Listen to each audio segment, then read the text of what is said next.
Welcome to a special edition of the CarCast. As you can see, I'm in London in one of those famous black cabs, and today I've got a special guest. You can see him right here. We're going to talk about efficient growth. The person that's in the cab with me is an expert at that. He was at Salesforce. We learned a lot about growth.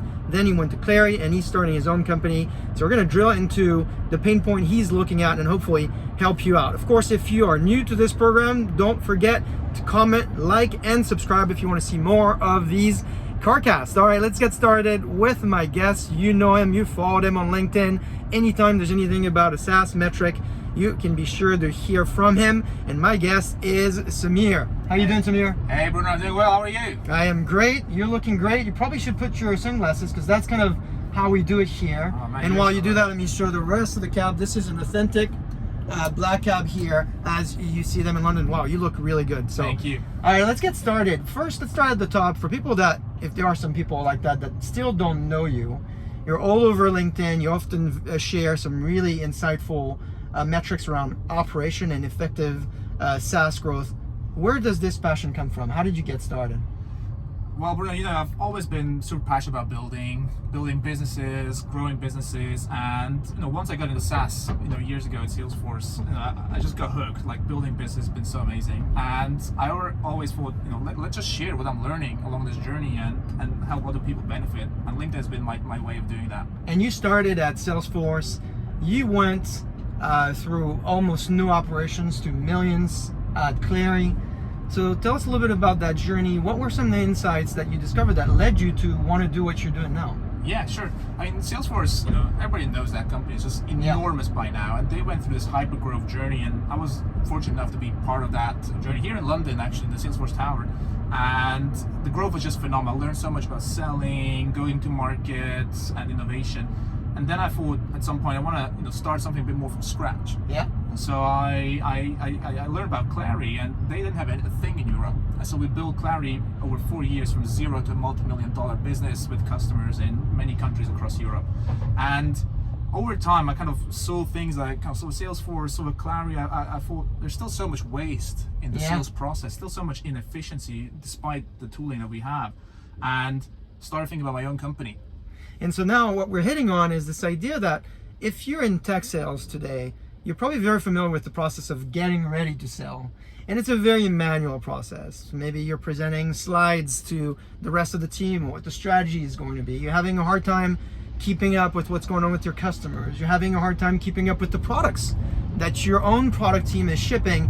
And really it's about matching the products that you have with the needs of the customers and creating this value proposition in a timely manner. And so what was your observation? I think you'd said as we were getting ready for this, it's hours and hours that is spent for a sales rep to get ready to have that conversation. That's exactly right. From our research, we know it takes about 11 hours to get up to speed on accounts, do your research, do your digging into annual reports, all that manual stuff. And I was just looking at this, I thought there must be a better way to do this, because it can't just be that you spend all these hours getting ready for a customer meeting, and then things change along the way, and you miss these signals, and you miss how you can map whatever you're doing to the world of your customer or prospect.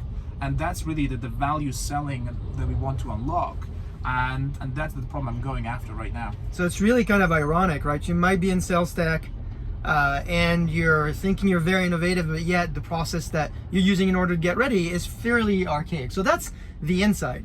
And now you came across this perfect timing with Gen AI coming in the mix, and now maybe having the potential of solving the problem. So tell us a little bit about the company you're building and what technology that you're using in order to get there. Absolutely. So the company name is salesmotion.io. So with SalesMotion, we are basically tracking and capturing every signal in your customer's world that's happening, from the web, from social, everything a sales rep would spend hours doing manually. And then we start mapping it to the internal data from the customer, like from our customers, so that they know what's the value prop here. So that's a perfect use case that's now being unlocked with generative AI. So we use OpenAI right now. We're building our own model to make it even more precise around knowing how does a change or something at your prospect map to what you're doing. Because again, sales reps are in this tough spot between lots of things going on in their customers' world, and lots of noise internally. And how do you map that together, right? Just so much work, and we simplify that for them. So the website is up. People can go and sign up and get access to the product. It's available product today. It really does three things. One is synthesizes this world for internal signal, external signals, then helps you prepare actually the information, and then keeps track of the changes, because a lot of it is about velocity and being in touch with what's going on both internally and externally to your company. You also, Angel, invest in a few companies in the space, so you've been really tight with this world of SaaS and efficient growth and so forth. What are some of the companies that you think are interesting for people to look at in the space? Yeah, I mean, there's so much happening in that market right now. I mean, Gen AI has led to an absolute explosion. I personally have invested in one that's called Minoa. Yeah. They help build business cases and really solid value propositions as well for buyers. Because right now in this market, in this economy, you've got to have a business case that's solid. You've got to sell the value prop effectively, and that's what the guys at Minoa are doing, and they're doing a great job at this. So same theme as well, as that, is there inefficiencies in your sales process, and can you use technology and Gen AI in order to make that world a lot more simple? We'll put the link to that company as well. Now, when you think forward, we talked about your company and one of the companies you've invested in. What are the other areas where Gen AI is going to disrupt? There was recent research, I think, from Bessemer that showed now with AI, a team of 75 reps can essentially get the same productivity of 110 without Gen AI. So you can do the math on the productivity or the expected productivity gain.